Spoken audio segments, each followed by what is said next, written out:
जलन। ममता बहुत ही सीधी और प्यारी लड़की थी। वहीं सुनील एक सरल और आगे बढ़ने की सोच रखने वाला लड़का। सुनील, बेटा सुनील कहाँ है? अरे जरा एक गिलास पानी तो दे दो। हाँ माँ, अभी आया। क्या माँ, पानी तेरे सर के पास ही तो रखा है। क्या हो गया है, तबीयत खराब है क्या?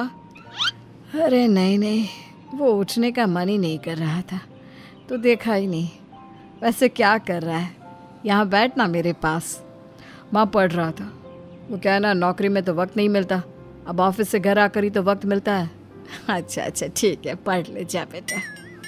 सुनील पढ़ लिख कर और आगे बढ़ना चाहता था, लेकिन माँ की तबीयत खराब देखकर सोचता है कि शादी ही कर ले।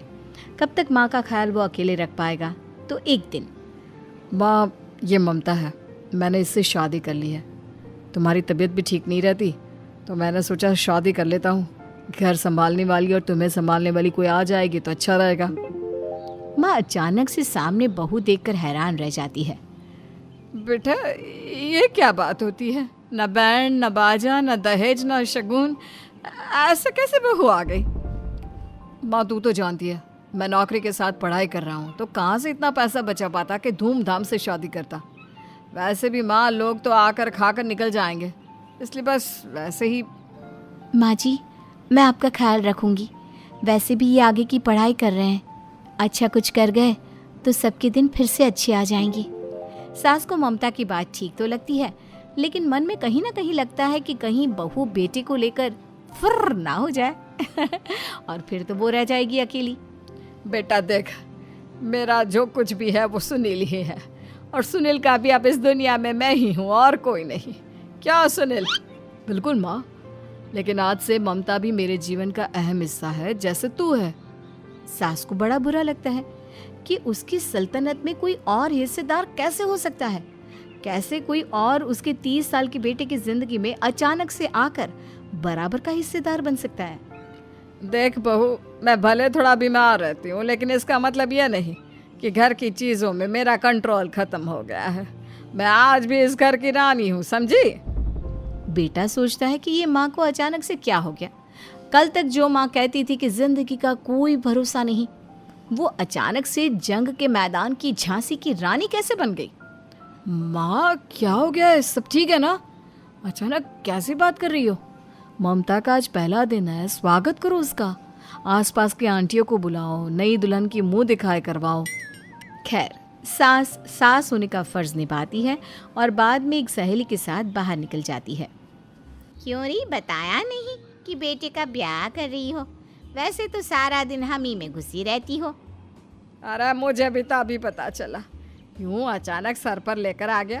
कहता है बहू है माँ तुम्हारी, अब इसको भी इतना ही मैं प्यार करता हूँ जितना तुझे करता हूँ। लो जी, ये क्या बात होगी? क्यों इतना प्यार करता है? अरे माँ का प्यार तो ज़्यादा होता है। अब उसको तो कोई दूसरा पति मिल सकता है, लेकिन तुम ही बताओ, क्या माँ की ममता किसी और की हो सकती है? ना जी ना, बेटे को समझाओ ये बात। अरे क्या समझाऊं, मुझे तो खुद ही समझ में नहीं आ रहा कि क्या हो रहा है। जो बेटा कल तक माँ माँ करता था, अचानक से बीवी बीवी का राग आलाप रहा है। देखा, उसकी बीवी ना सुंदर और जवान है। सुंदरता के आगे तो एक से एक नहीं टिके, तो तेरा बेटा किस खेत की मूली है? सास को भी समझ में आ जाता है कि बहू की सुंदरता के आगे माँ का प्यार किसी काम का नहीं। उधर बीवी, ए जी, अम्मा जी सहेलियों को छोड़ने गई थी, अभी तक आई नहीं, हम देख आए क्या? अरे रहने दो ना, आ जाएंगी। कहाँ जाएगी, उनकी आदत है, एक बार जाती है तो पूरी पंचायत खत्म करके ही आती है। अच्छा ही है, खाना वाना खा कर गई होगी। छोड़ो ना, घूमेगी तो खाना पचेगा, नहीं तो ऐसे ही खाट पकड़ लेगी। बहू भी शांत हो जाती है। उधर सास सोचती है कि आज थोड़ा देर से ही घर जाती हूँ, जब बेटा परेशान होकर ढूंढेगा तब मजा आएगा। बीवी को खुद ही पता चल जाएगा कि माँ के आगे उसकी दाल नहीं गलेगी। लेकिन वहीं दूसरी ओर घर पर, ए जी, माँ जी अभी भी नहीं आई, हमको तो घबराहट हो रही है कि क्या करें, जाकर पता करें किसी के घर। अच्छा, कहाँ जाओगी ये भी बता दो। पहला दिन है तुम्हारा इस घर में और एक ही दिन में मोहल्ला छानोगी क्या? हाँ, तो आप भी तो नहीं जा रहे हैं ना, हमको फिक्र हो रही है। अरे यार, ये रोज का है अम्मा का, खाओ और सो जाओ। बस फिर क्या था। बेटा बहू खाना खाते हैं और कमरे में सोने चले जाते हैं। उधर जब सास को कोई देखने नहीं आता तो वो हार कर घर आ जाती है, जहाँ वो देखती है कि सारे घर की लाइट्स बंद है। सास को गुस्सा आता है, बहू, ममता बहू कहाँ हो? लेकिन सारे दिन की थकी बहू को ऐसी नींद आती है जैसे किसी ने भांग की गोली खिला दी हो। वो तो नहीं उठती। उठकर आ जाता है बेटा। अरे क्या बात है अम्मा, काहे चिल्ला रही हो? अरे सो जाओ ना, सुबह की थकी है बहू, वो सो रही है। जोर से बोलोगी तो नींद खुल जाएगी उसकी। माँ को गुस्सा आ जाता है।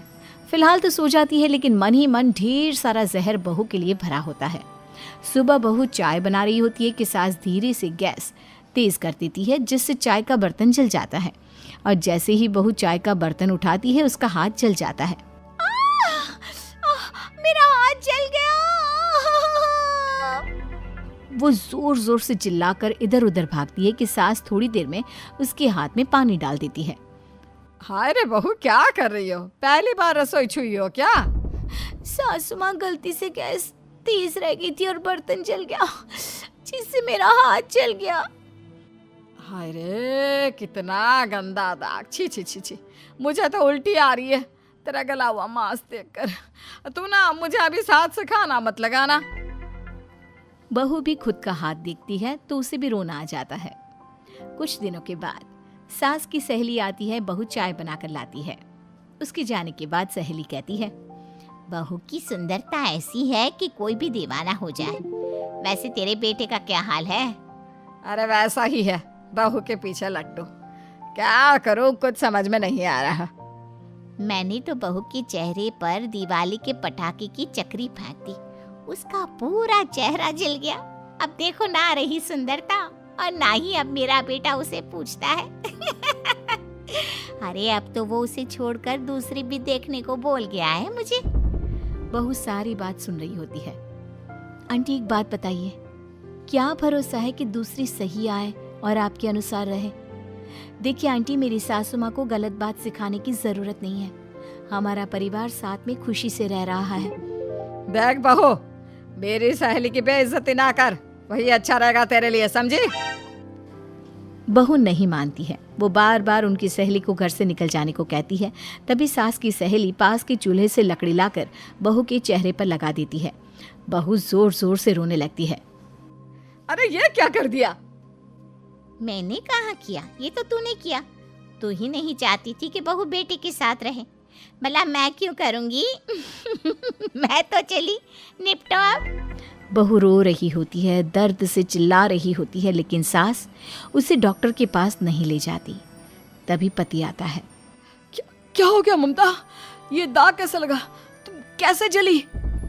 ममता कुछ नहीं कहती, बस दर्द से करा रही होती है। पति माँ की तरफ देखता है। हो ना हो माँ, ये पक्का आपका काम है। आप ही ममता से जला करती थी ना। देखना माँ, अब पुलिस आएगी, केस बनेगा, लेकिन पहले मैं ममता को अस्पताल लेकर जा रहा हूँ। सभी अस्पताल जाते हैं, जहाँ डॉक्टर ममता की सास से कहते हैं, आपने तो नहीं जलाया ना बहू को? अब ममता की सास के तो पसीने छूट रहे होते हैं। वो घबरा कर कहती है, ना ना डॉक्टर साहब, कैसी बात करते हैं? हम क्यों जलाएंगे अपनी बहू को? डॉक्टर ममता के पति से पूछते हैं। देखिए, क्योंकि ये ससुराल में जली है तो मामला पुलिस का बनता है, तो आप पहले पुलिस को बुलाइए, तभी इलाज पूरा होगा। सास डर जाती है कि अब तो बच्ची जिंदगी जेल में ही रहना होगा। रहने दीजिए ना, पुलिस को क्यों बुलाना? सारी हंसी खत्म हो जाएगी जब पुलिस के डंडे पड़ेंगे। बहू को जलाना भले ही बहुत आसान हो, लेकिन उसके बाद सारी जिंदगी जेल की हवा खाना। सास डर जाती है। पुलिस आती है। पास लेटी दर्द से करा रही ममता स्टेटमेंट देती है। तो क्या हुआ था? कैसे जली आप? ममता पास खड़ी सास को देखती है। बेटी बताओ, कैसे जल गई तुम? ओए, काका का किरण वाली शाहरुख, चुप, बिल्कुल चुप। सास चुप।